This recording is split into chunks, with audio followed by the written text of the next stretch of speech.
Welcome to the Dark Side of the Paranormal podcast. Welcome to tonight the dark with our side special of the guest, paranormal, with Tim your hosts, Weisberg. June Lundgren, Tim, and Wendy great to have you on the show. Hey, thanks for having me. We were wondering, as everyone does, what got you into the paranormal?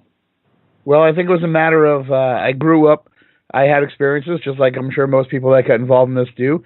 And it wasn't, when I was younger, it was kind of, mysterious shadows on the wall, phantom sounds, that kind of thing. Enough to really creep out a little kid, but nothing that I would consider overwhelming proof that the ghosts exist. It wasn't until my aunt and uncle bought a haunted house when I was a teenager that I would go over there and stay over there, and things would happen that would make me realize, okay, there is more to this than just what I'm used to hearing from the ghost stories. This actually goes a little bit deeper, and we're dealing with something that is not only something that you can experience, but something that you can interact with as well. Oh, goodness. How old were you? I was probably about 14 when the first experience happened there, when we were, just to go back a little bit. I mean, I had known the stories that my female cousin, Amy, had gone into the cemetery next door to the house and used to do grave, rubbings of the headstones. She was probably about 10 or 11 at the time. And so that was kind of like her pastime. She would just go in there and she would read the headstones and try to look up the history of the people that were buried in the cemetery. She just was really into the historical side of things. And then, I'm sorry? I said my kind of girl. Oh, yeah, no, absolutely. And then, but my boy cousin, my male cousin, Tom, he really didn't want to have anything to do with that. And, he was actually somebody who was not willing to admit what had been going on in the house. But one night we're all staying there together, and I had heard the stories from other members of my family that something was going on, but nobody had really been talking about it outright. And we were staying there, and we heard the cellar doors, the bulkhead doors slam. And so we ran outside to see if somebody was trying to break in, and nobody was there. The doors were closed. We checked them out. They were still locked. So we figured, maybe it was something else that we heard, and just imagining it.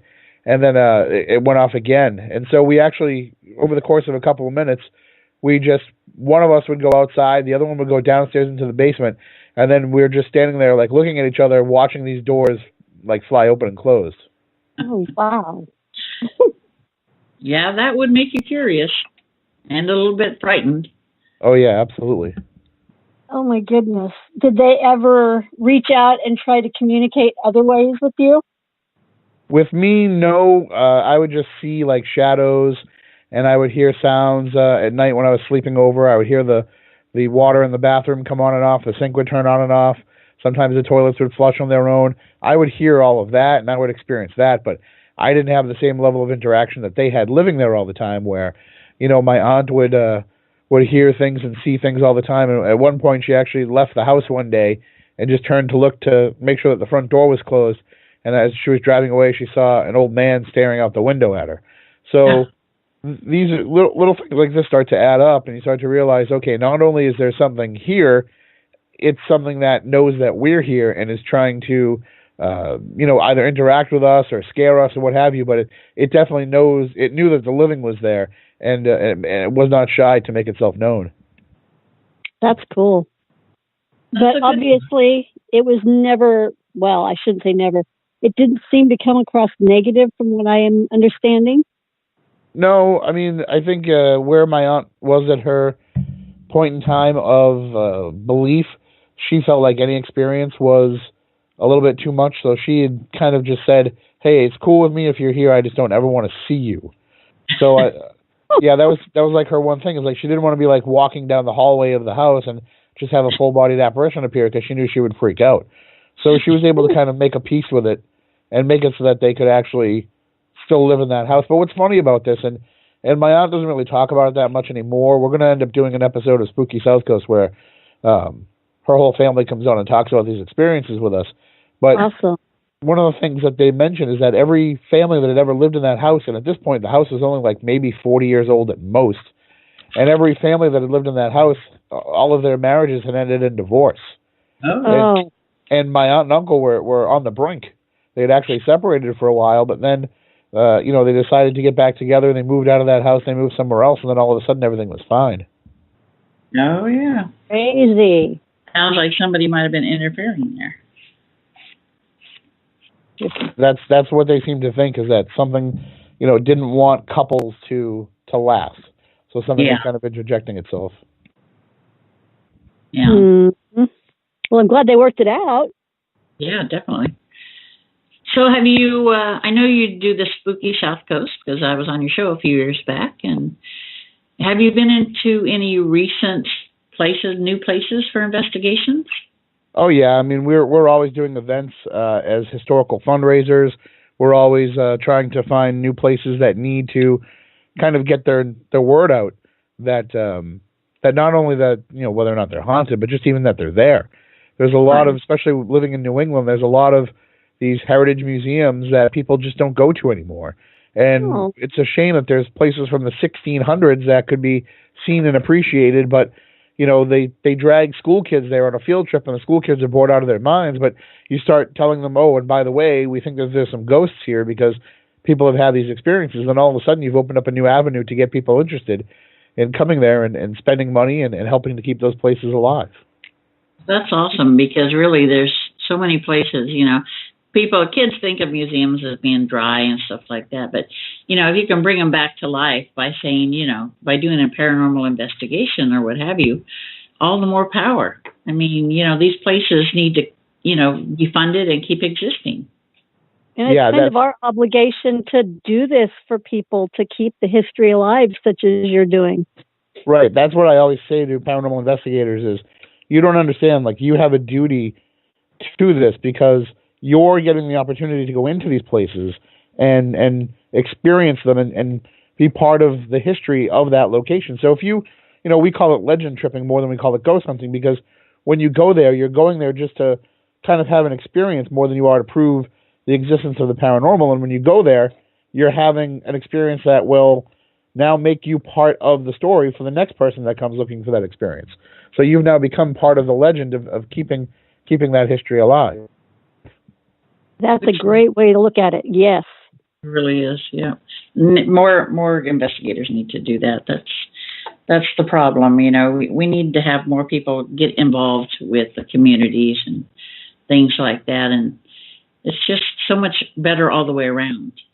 Well, the biggest problem is we can't get everybody to agree on anything, so it's hard to get them to work together when there's so much dissension in what everybody does, and people love to take each other down and all that.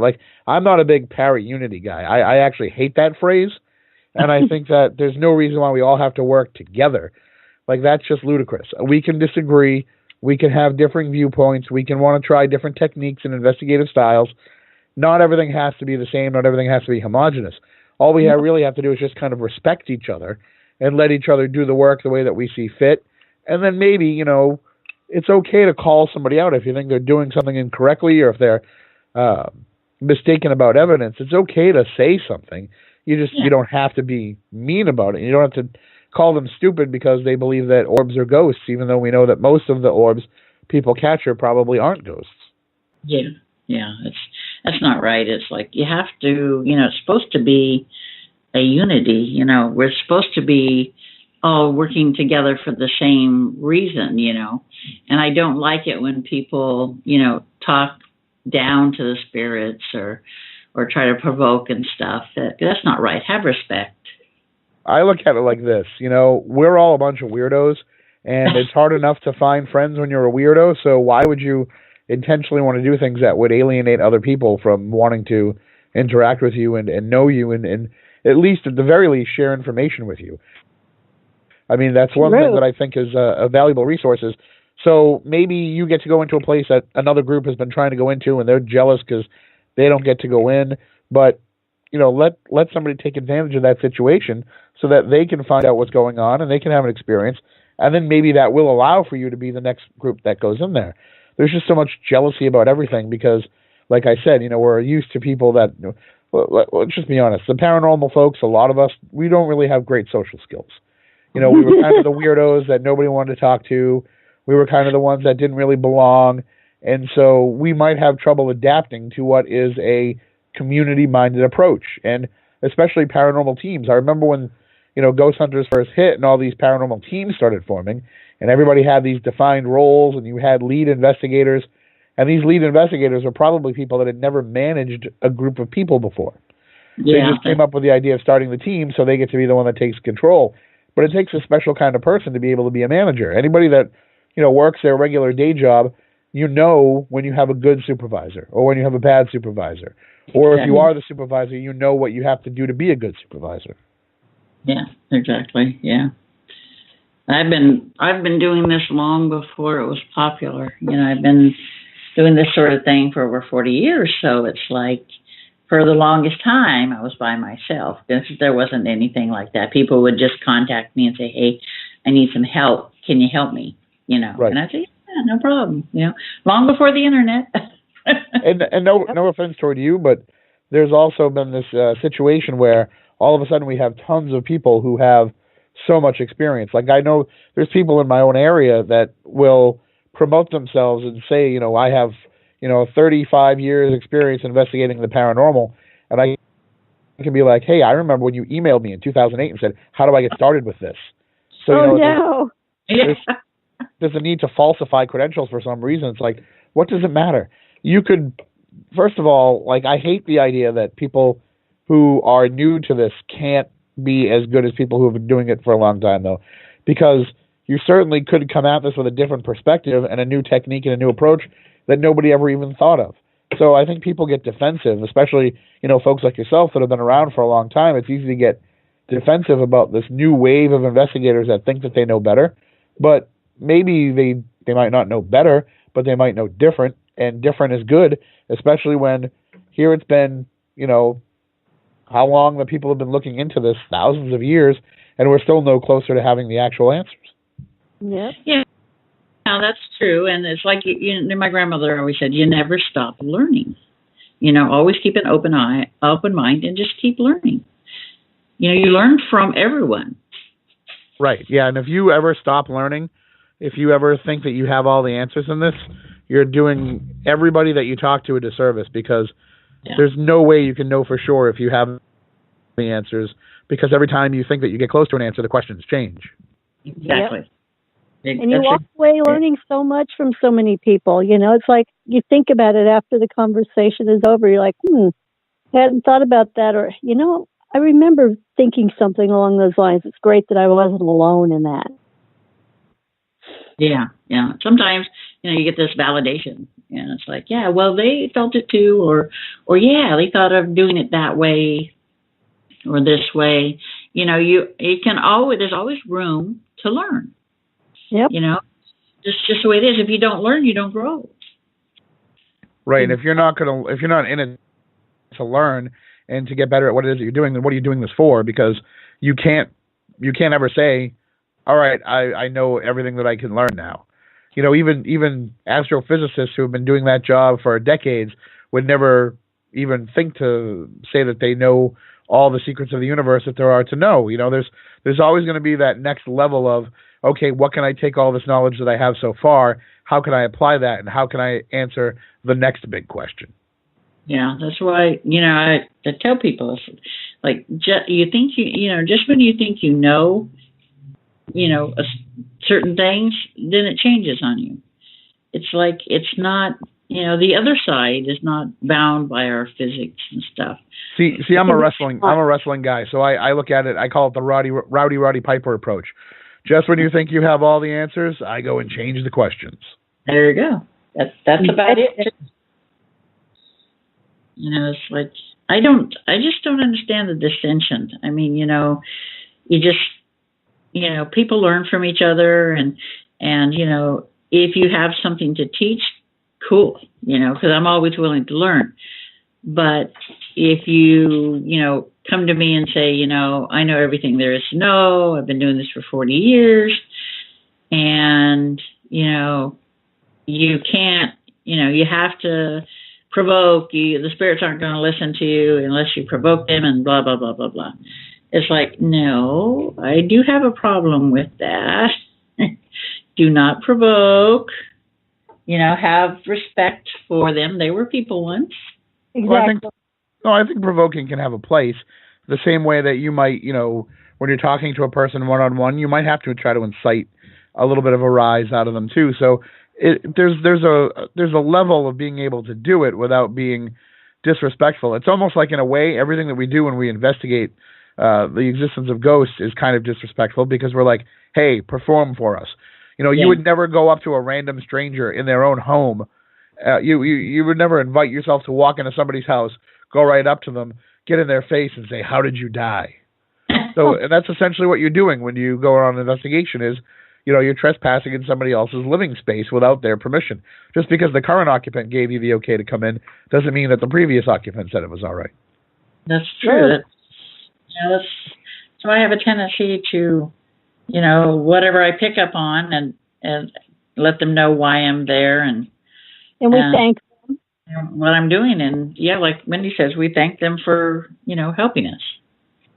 Yeah, I mean, that's always a good approach, is to, just try to be respectful, treat them like you would want to be treated. And then at the same time, it's okay to ask some questions that aren't just about the investigation. Start up a conversation, make a friend in addition to trying to gather evidence. Right. And if they, you ask them, do you need any help, anything we can do for you, anything like that. I try to, when Wendy and I go in, we try to find out if both sides, the living and the deceased, want to coexist together in harmony, or if the other person just wants them out, and try to work it out. And more often than not, you'll find that if you go there and conduct an investigation and can kind of come back with some degree of answers, people are cool with it. And they say, okay, I'm not nearly as scared as I was now. It's not the unknown. So now I think I can be okay and I can live with it. Exactly. Yep, they're not here to hurt me. Right. So, no, I agree with that completely. I mean, we've had so many different people, it's like, I just need to know. We've had, I don't even know how many say, I don't really want them to go if they're not here to harm me because they were here first. And they become, they can kind of become a friend or part of the family if they're there enough, because that you're never really alone. If there's somebody else, you could be sitting there in the house by yourself, no living people are there, but there's always that comfort of knowing there's at least another presence, another intelligence there around you. Exactly. Yeah. All of us are used to that, but a lot of people who don't do this or are not comfortable with it don't understand that until they finally reach out to somebody that they feel is going to listen to them and understand, this is what I'm experiencing. Is something wrong with me? And then, after you've had the conversation and they hear that you deal with this all the time, you're used to the footsteps through your house, whatever it may be, then they're more relaxed to know that it's okay what's going on with them. Right. And then the other problem with it, though, too, is when you are dealing with these things and, you don't really know where they're coming from. I mean, yes. you can ask the questions, you can maybe bring in a medium or something, but in the end, you're kind of, you're fumbling around in the dark trying to figure out where you can take this relationship that you're trying to form. That makes sense, too. No, that's and some true. of them just want to be there. They just want to be. Yeah, they just, but if you can work things out, it's all the better for both sides. And if they decide that they want to cross, then you help them cross. You help them find their way home. That's what you're supposed to do. You're supposed to be there to help both sides. Well, I mean, I don't know how I feel about that, though, because I really honestly believe that whatever this phenomena is, however we need to end up defining it, they've got to have free will just as we do.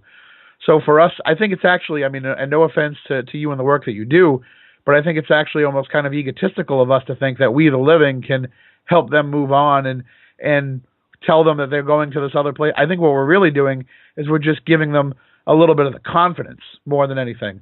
We're giving them a little bit of a suggestion.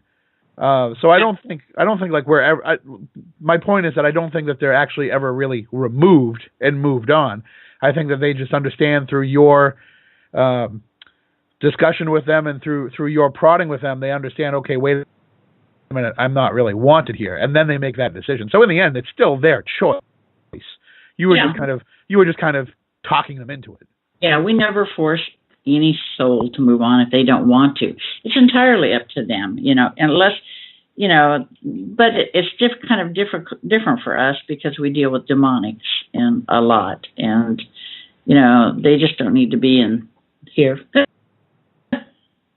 I mean, are you sure that they're definitely, demonic in the classical sense, or are they just negative spirits, negative entities that could just be, formerly people that are just real jerks? Yeah, you can. Unfortunately, I can tell the difference between the two, thank goodness. Because usually, people that were living at one time and they're just like, they were butt heads in life and could be butt heads in death. It's like, really? Come on, guys. Come on. Well, that's the way I see it. That's exactly what I'm going to be when I become a ghost. Is I'm going to make everybody else's life a living hell. Because why not? I mean, really. Is it? Yep. Yeah. So, are you doing any new shows that you're working on? Television-wise, I'm not really working on anything right now. I'll be filming some stuff there's a couple of shows coming up to my neck of the woods to focus on the Bridgewater Triangle. And so some of them have asked me to kind of be on camera. I'm not really working on anything behind the scenes, just, hosting Spooky Southcoast every week, and then the occasional fill-in shift on Midnight in the Desert when Dave Schrader needs a night off, and when it's my turn in the rotation to step up and fill in. Cool. Nice. But it keeps you busy, keeps your family. Yeah. That's awesome. And then you have the Super Bowl this weekend too, so you're going to be busy with that. Oh yeah, no doubt about that. I'm looking forward to that like you wouldn't believe. I mean, I'm a Patriots fan more than more than I'm even a paranormal fan, but I have to kind of keep it in check during this season because I cover the team for the newspaper. So if I'm home watching a game, I can get real excited and I can cheer, but I can't really do that in the press box. So I'm kind of glad that I don't get to go to the Super Bowl so that I can sit at home and yell at the TV for the whole game. There you go. Yeah, like everything. You have to be unbiased. Right. I mean, I guess. Well, you're supposed to be. Right. Yeah. No, I hear you on that. It's kind of like how we do our jobs. We're supposed to be unbiased, and sometimes we get a little more biased than we mean to. But I think to some degree, if you bring a bias into things, it's not always a bad thing as long as you can recognize when that bias is getting involved. I mean, to take that back to the paranormal, some people go into investigations feeling like they already know what the outcome is going to be, and they try to do a reverse proof. So it's like, well, it's like doing an experiment, being like, I know that this is going to be the end result, and now I'm going to just try and go through and find the steps to make that happen. And I think that it's good if you're an investigator if you can catch yourself from getting involved in that. And I've learned to do that over the years, so that like if I'm getting stuff coming through EchoVox, if I'm getting stuff that's happening in terms of personal experiences, I try not to start putting together a narrative on the fly and try to make it up as I go along, because then you're kind of pigeonholing everything into what you are trying to figure out. That makes sense. Yeah. Where would you say has been one of the creepiest places you have gotten to visit? Well, I've had a lot of... Oh, you guys getting a little feedback there? Sorry about that. I got a little too close to the microphone there, I think. I've had... I'm looking to see like what would have set that off. It's the metal on my glasses. But I've been to the Lizzie Borden house many, many times. I've been to the Houghton Mansion, which I've had creepy experiences. The S.K. Pierce Mansion in Winchendon, Massachusetts, I've had really creepy experiences. But one of the newest ones that I've had weird stuff happen is the Oliver House in Middleborough, Massachusetts, which people have seen on Paranormal Lockdown. That place is got a long history going back to the Revolutionary War. Ooh. And it was where Ben Franklin found some letters in a closet that proved that the Oliver family were loyal to the crown and basically ruined Judge Oliver's reputation by sharing that information with the colonists. And there's also rumors that it was part of the Underground Railroad as well. So I found that when I'm in the basement of that place, I have so many really interesting experiences that are kind of unlike any other place that I've been.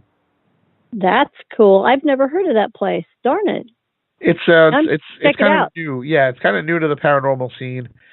for a long time. It sat and was just not being utilized by the town, and it was actually paranormal investigators that kind of have helped resurrect the place and helped to raise, tens of thousands of dollars for renovations, to put in bathrooms and to put in heat and all these things.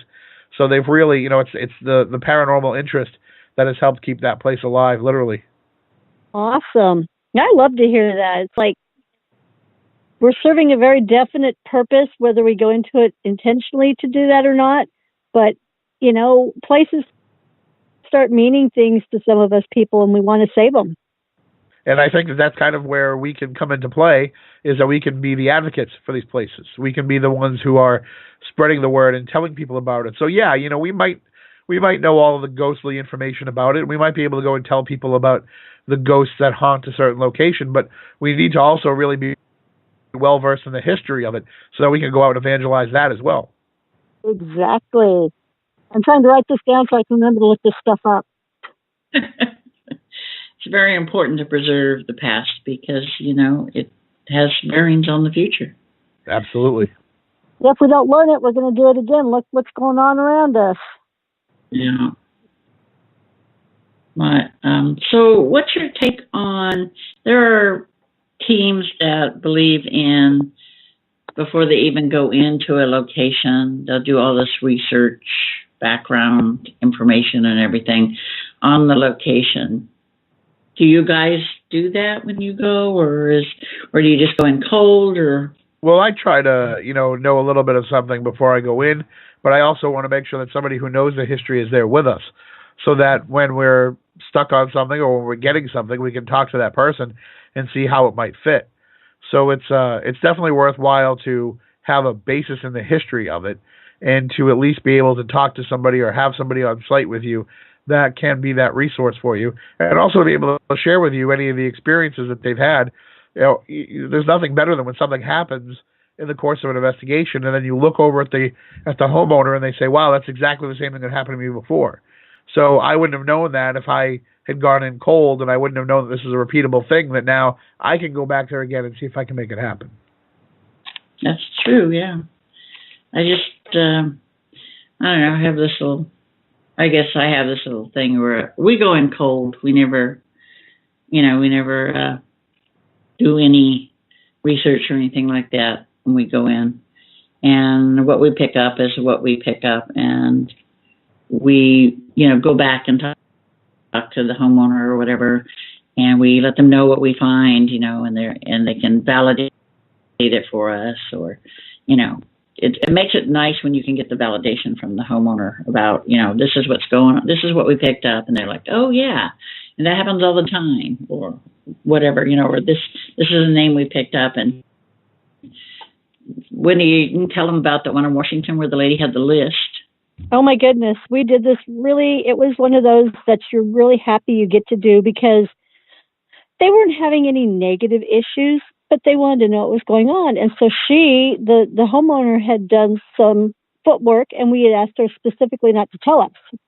And we had our different things several rooms away, and we went about, whether we were talking with her or upstairs or what have you. And at the end of everything, we got together, we listened to what was going on different things. And she had made a list of names of people that had owned the home, lived in the home, been born in the home. And on my thing that I had sitting out, I had all but like 2 of the names that had come across. We had not discussed any of this beforehand. Well, see, that's when you know that you're making that connection. I don't have that ability to make those connections. So for me, any cheat that I can get, I'm all for. But like when I investigate with my Spooky Southcoast co-host, Stephanie Burke, she's a psychic medium. She doesn't want to know any of the information. Yep. So even if I do know it, like if we're driving to the place together, I can't even just make small talk about talking about what goes on there, because she doesn't want to know any of it.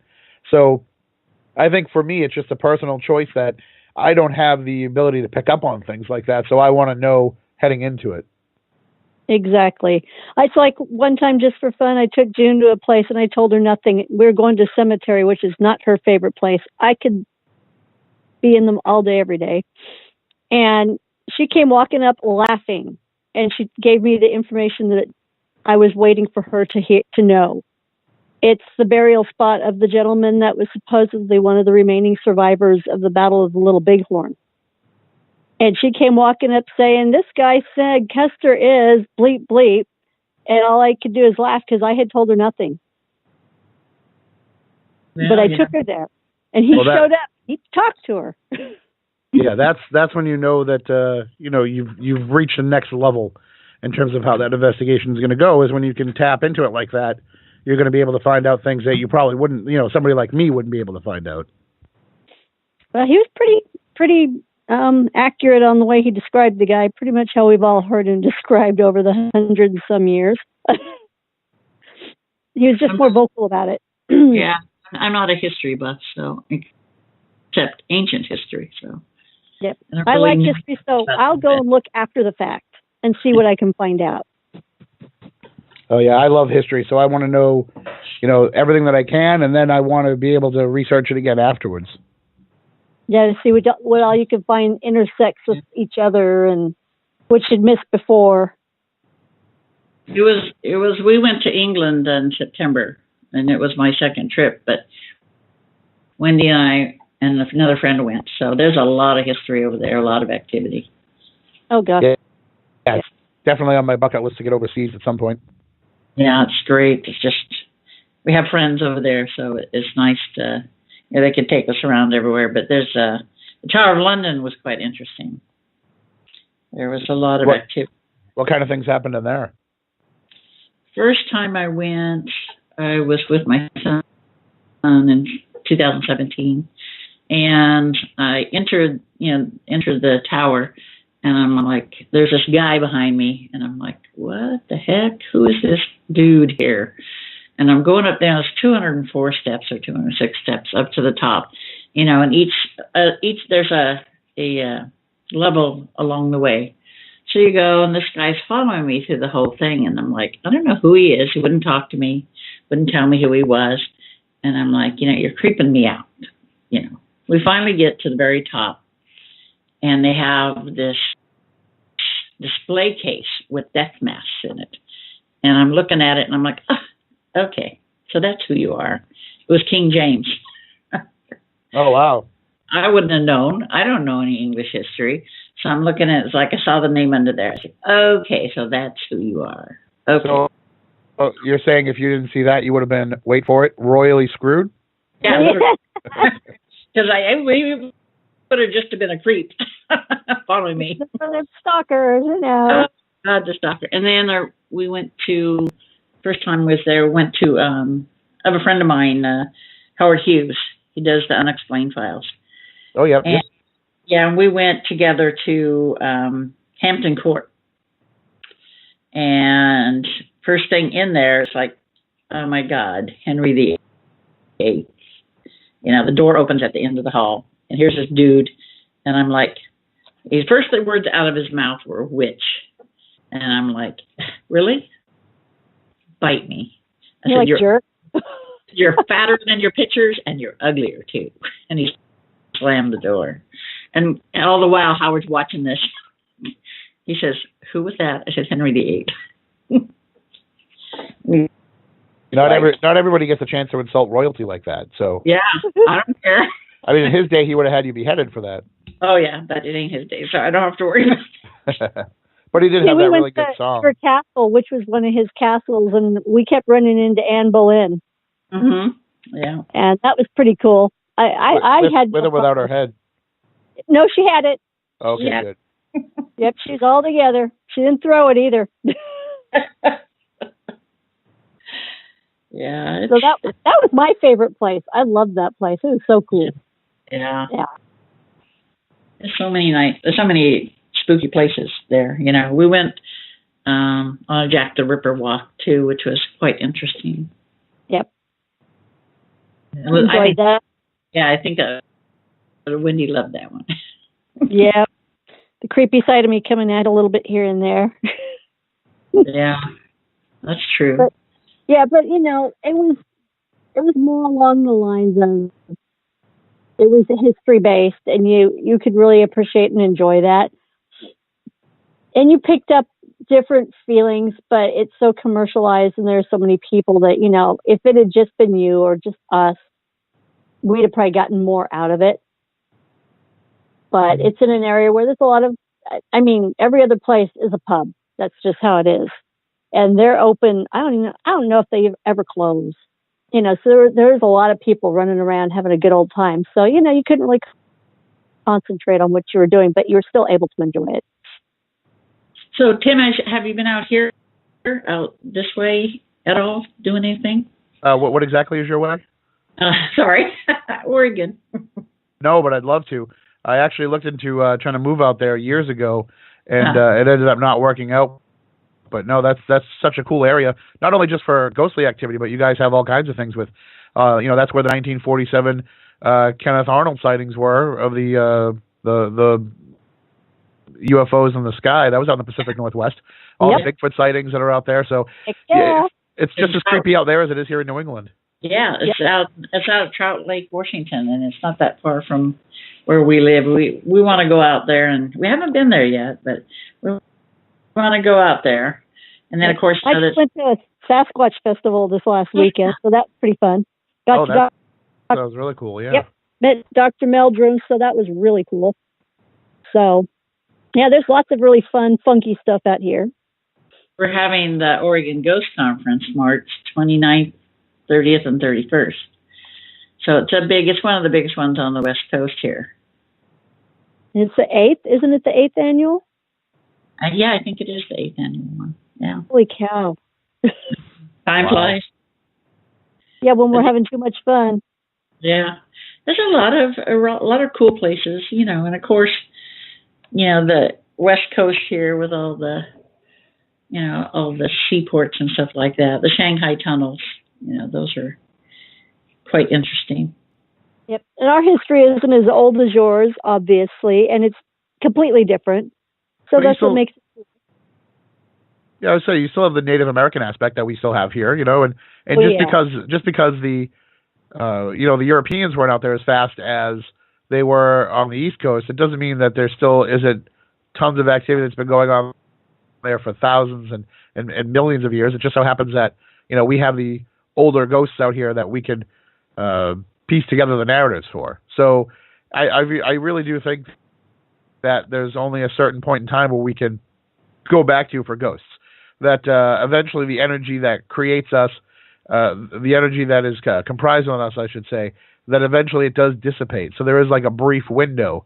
So we're seeing things from the 1700s out here, maybe in another 100 or so years or 200 years, the Pacific Northwest ghosts will be older. You know what I mean? Like it just really depends on how long that energy has been being put into that area. Yeah, we do have a lot of Native American stuff. Having the ocean, really close and everything helps with the the activity and stuff. We have a lot of rivers and lakes, a lot of forests. I live on a farm in Oregon City, which is a rural area. But, I have I'm cornered by the Willamette River and the Clackamas River. So, and I live literally right on the Oregon Trail. So there's plenty of running water to help amplify up what's going on there and plenty of positive ion charge. Oh, yeah. Yeah. So what do you think what's your take on the use of electronics in paranormal investigation? I think that they have a good and a bad effect.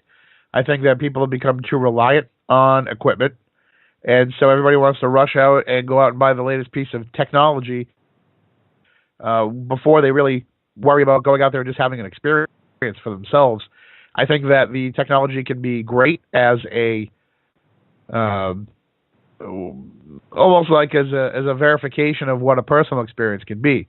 So you want to go out there and experience this stuff for yourself, but you want to be able to back that experience up with some sort of empirical data to say, okay, I did have this experience, and at the same time, the electromagnetic field spiked and the temperature went down. So it's good to have it in that regard, but it's really bad when people are just so tech obsessed that they're not even bothering to look up from their devices, and they're not bothering to actually be in the moment and realizing, like, holy crap, I get to be in this, 300-year-old place, and it's just me and my friends, and we get to look for these people that probably lived here hundreds of years ago. You almost become sanitized and taken out of the moment when you depend too much on the tech. Yeah. You have to, the best, tool you have is your body. Well, I mean, that's what the ladies tell me about mine. So, I'm kidding. But really, I mean, the sensitivity to the change in, in the atmosphere, cold spots, warm spots, whatever, smells, sounds, all that sort of. You can't pick up a smell with your electronics. I'm sorry.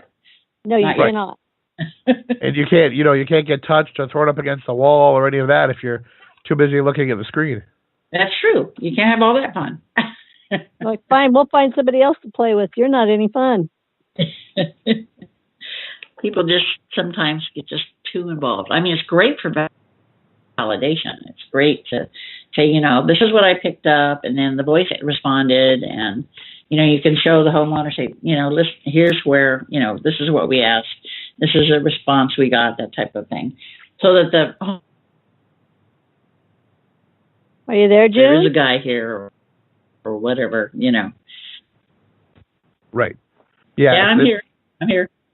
I'm still here. Okay.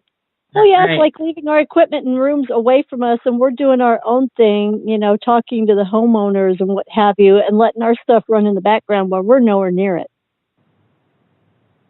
Right. Yeah. Just let it do its own thing while we do our own thing, and then we'll get together and see what we find out. Yeah. We'll look at it later. Yeah. Yep. So what is on? What about what's going on for this year with you?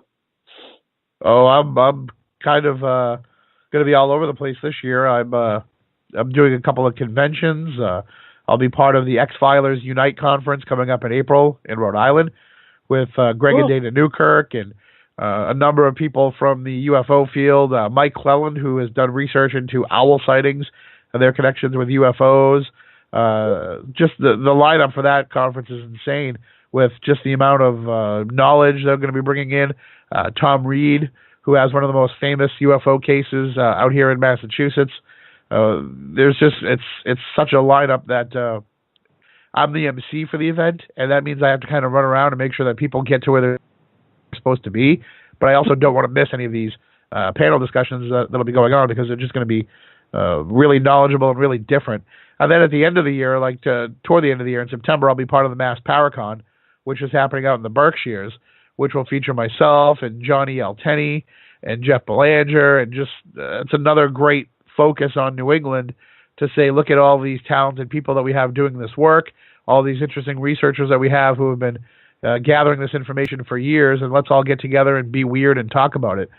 So I love being able to bookend my year with things like that. And there'll be some other conventions that pop up that I'll be part of, and of course we always do our own Spooky Southcoast Ghost Hunts, where we do those to raise money for historic places. I have one coming up in March at the Oliver House in Middleborough that I had mentioned, and one coming up on April 20th in Winchendon, Massachusetts, at 2 different haunted mansions there. And I know we'll add at least another 6, 7, 8 of those events to the calendar over the course of the year as we go along, because people reach out to us now after all these years of doing it and say, hey, tourism isn't what it used to be. We're not making as much money on the tours. We would love it if you guys could come in and do an event and help us raise a little bit of cash. So I'm sure we'll get some of those calls over the course of the year, or we'll just happen upon places that we want to check out, and we say, if we're going to go there and investigate it, why not bring some people and sell some tickets and help to make some changes and renovations to these places. Very nice. Yeah, people want to find out about it, they can go to your site, SpookySouthCoast.com. Yep, we put everything up there. I don't put, we put the events that we do. I don't really put my convention appearances and stuff up there. I probably should, but and I don't put up my lectures that I do. I do library lectures and lectures for civic organizations and schools all throughout the year. And usually I get booked for that stuff in the fall because of Halloween. But this year I've launched a new lecture called Presidential Paranormal. So it'll talk about some of the some of the paranormal connections to the various occupants of the White House over the years. And that's the new program that I'm presenting this winter and spring. And already I'm getting emails from the library saying, we'd love to have you. Just make sure you don't talk about any current politics. I was like, you don't have to worry about that. It's going to be all ghosts, I promise. Yeah, there you go. That was great. You put that on the site, then people can hear this and say, oh, I live right close and I want to go. I want to go see one of his lectures. I want to listen, That would be awesome. It's not nice to be able to do those library lectures because the libraries get funding to pay for those. So if they don't book them, if they don't have shows, if they don't have presentations that come in and they don't spend that money, then they end up losing it. And they won't get those endowments anymore. So I always try to say to them, like, listen, if you need to have me come back but talk about something different, I will come up with a whole new topic just to make sure that you can keep getting your funding. And I don't mind getting the chance to go out there and keep meeting people and talking about all these weird topics. That's awesome. Yeah, that's great. So one of the things that I noticed, I'm going to age myself here, is I used to like the show Paranormal State. And I know people say, oh, whatever, I don't care. But that's one of the few shows that I've ever watched that was paranormal, where the people that were actually doing the investigation would get the people if they needed counseling, if they needed to see a priest or whatever. They always made sure that the people had, somebody to help them after the investigation. And, I think that's just as important as the investigation itself, if they're having issues, and what do you think about that? Well, I think that part of it is, working in television, seeing that side of things. Just because they don't show it on TV doesn't mean that it's not happening. I think a lot of these TV shows, because you are limited to 44 minutes of content, right. They have to try to tell as much of the story as they can in those 44 minutes. So I know for a fact, Grant Wilson is a friend of mine, and I know that he's talked before numerous times about making himself available to the people that you might have seen on Ghost Hunters that have these investigations done, and then he's, always there to answer the phone for them when things either flare up or if they have other questions or anything that maybe they forgot. So I think that it's all in how they want to depict it for television. And I think with Paranormal State, they tried to depict that more than they do with some of the other shows that are more just about being in the moment of the investigation. That's really cool that he makes himself available for that. It is so important. We've all run up against those things where it's like, okay, how can we help you further? Because this has left such a huge imprint on your whole life. Well, the downside of that, though, too, is sometimes you get phone calls at 2:30 in the morning when you're trying to sleep. Yeah. I guess that's why mine's off. Comes with the territory. But that's why we always make sure that we follow up with them, make sure everybody's doing well. If they have any problems, it's never an issue. They can contact us and we'll make sure we don't mind. Yeah, exactly. It's always good to get to see those parts of it too. It's always fun to see what they may or may not find or what they feel. But it's also good to see when they're there for the other people and they help them, because it reminds all of our humanity while we're doing these things. Again, it goes back to helping people, whether they're alive or no longer with us. So it's good to see that part of stuff too. Right. I always look at it from the approach of, like, you just have to be honest with what you're into this for. We just talked about this recently on Spooky Southcoast, where just be upfront. If you're into this because you want to use it as a way to make yourself famous and you think that you're going to get on TV, like, I mean, it's not going to happen for you probably, but if that's what your mindset is in doing this, fine. Just be upfront about it. And if your mindset is to help people, then that's great too. But if you're somebody like myself, I don't really feel like I could actually help people because of my schedule, because I couldn't be available for them all the time, because I'm just not really good with people that are in emotional situations. I don't see myself as a helper. I see myself as somebody that could come in, investigate, and I don't really do private residential cases. I pass them off to other people.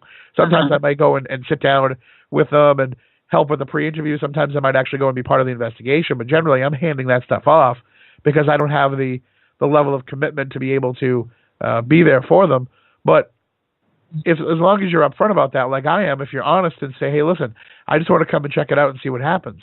There's nothing wrong with that. You're not under any obligation to provide somebody counseling services afterwards if you don't tell them that, as long as you let them know ahead of time.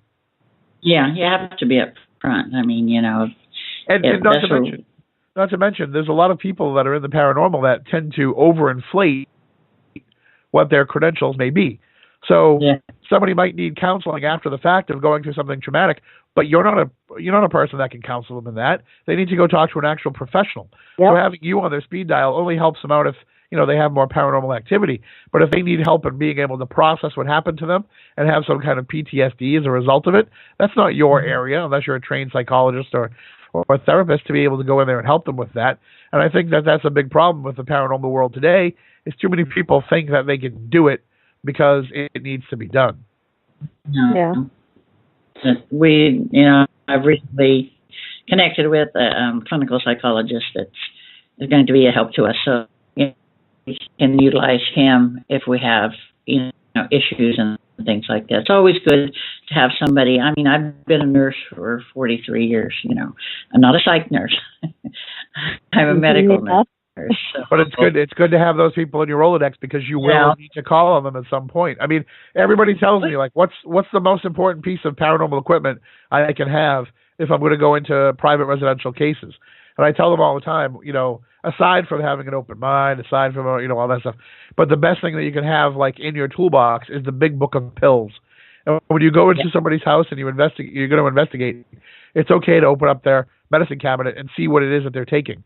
Because you can find that if they're on a certain cocktail or even just a single medication and they're prone to hallucinations or feelings of paranoia, you have to account for that in what they're telling you as part of the investigation. Oh, yeah. Yeah, very true. Mm-hmm. Some people it's obvious, some it isn't. No.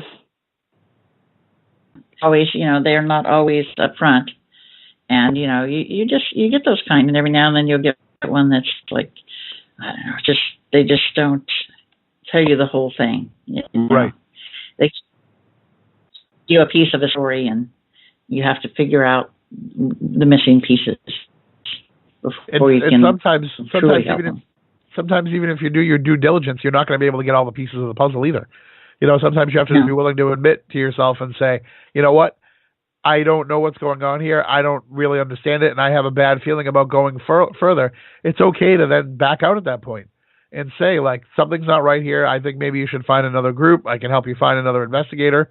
There's nothing wrong with backing off from that. Just because you've answered somebody's call doesn't mean you're under any obligation to have to give them some sort of answer at the end. And discretion is the better part of valor. If you feel like you can't get the job done, step aside. Yeah, but so many won't. That's the problem. I don't know. I know, I know several groups out here that are really good about that. It's like, it's not my forte. We'll come out, we'll see what's going on, and they do, and they're like, this is what we think you have here, and this is not. We cannot help you with this, but let me hook you up with somebody who can, which is the best thing you can do. As long as you're upfront with it and the person knows, hey, they're giving my information to somebody who can help me. Exactly. At least they're doing that, they're upfront and honest with me, Yep. And right. We know. That's very important. We've got some pretty good cases that way, too. Yeah. It's just not, there's so many people trying to get into the paranormal. It's like, a big fad or something. I was talking to my grandma the other day, and she was talking about how in the 20s, it was the fad to have seances. Oh, yeah. Yep. And she was a medium, and she had to avoid the seances because of that. Because back then, it wasn't done. You couldn't. They would put you in the loony bin for saying, "Oh, I hear voices." Exactly. And now people are checking into it to see exactly what else is going on so many different levels with that sort of stuff. It's come a long way. Yeah, it has. Right. I mean, how many people did we lock up over the years that probably did have, mediumship abilities or telekinesis or telepathy or some kind of, extrasensory perception that we just discounted them as being insane and threw them into an asylum where being in that situation only made them insane because they couldn't fully understand what it was that was happening to them. Exactly. And past lives coming back, different things along those lives or lines. Yeah. That's a lot to go into brains. Yeah, it's just, we are, not just this body. There's so much more to us than that. Yep. And so people, have failed to understand that. It's like we finally come out of the closet now. We are. Mediums come out of the closet. But even now, though, we're not as accepted as we could be. First thing people's out of their mouth, Madame Cleo. Or, can you tell me what I'm thinking right now? I love that one. Oh, the Great Question. Oh. Well, but I mean, that's what's happening next week. Part of that is, not being educated enough as to what it is that you do. Part of that is, not having an understanding because they haven't had a personal experience with that. And so they're just basing it on what they've seen in pop culture and in the media. But also part of that, too, is like you have to understand people are naturally afraid of things that they don't understand. And sometimes when they're afraid, the best thing to do is to make a joke or, to kind of laugh it off or to say that it doesn't exist. It's like the person who sees a ghost standing right in front of them but closes their eyes and tries to convince himself it's not there because ghosts can't possibly be real. Just because you refuse to believe it doesn't mean that it isn't happening, but you want to shut yourself off to that possibility. That's your call. And I think that's where people fall with a lot of people that have mediumship and psychic abilities is they don't want to believe that it exists because they don't like the implications of what that could mean. It kind of shatters their worldview a little bit. But also at the same time, they don't understand what it is and how it works.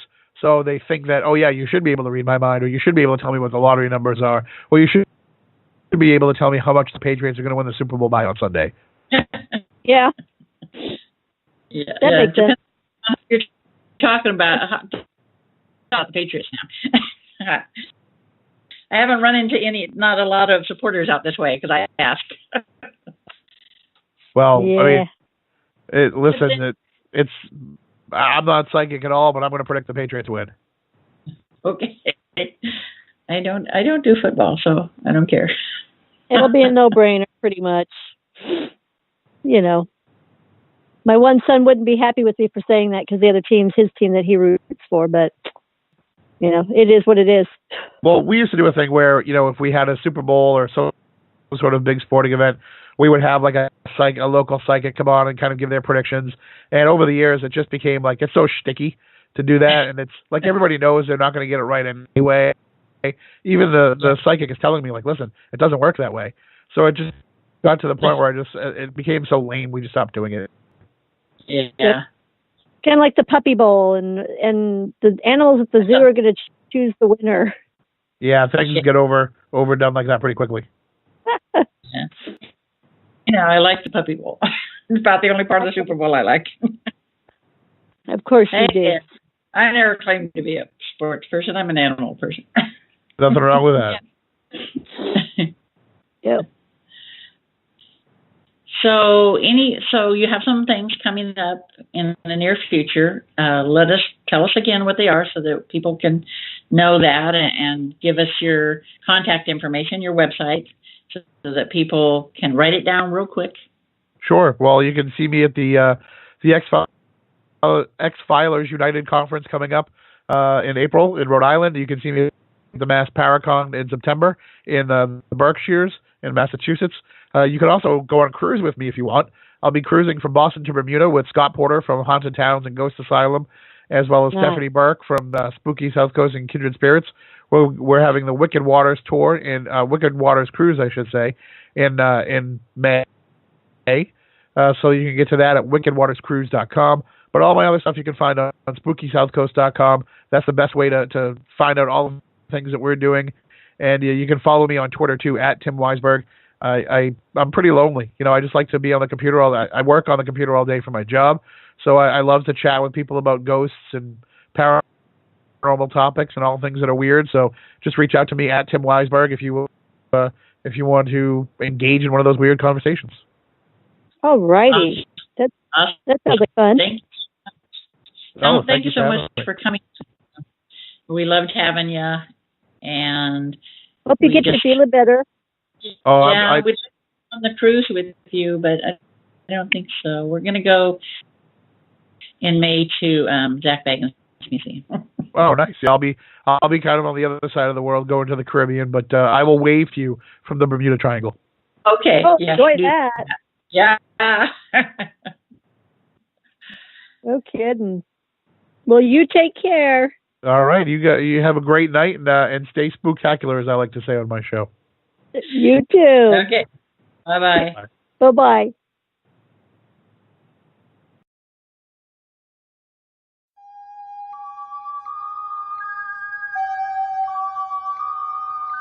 The dark side is always there, waiting for us to enter us. Until next time, try to enjoy the daylight.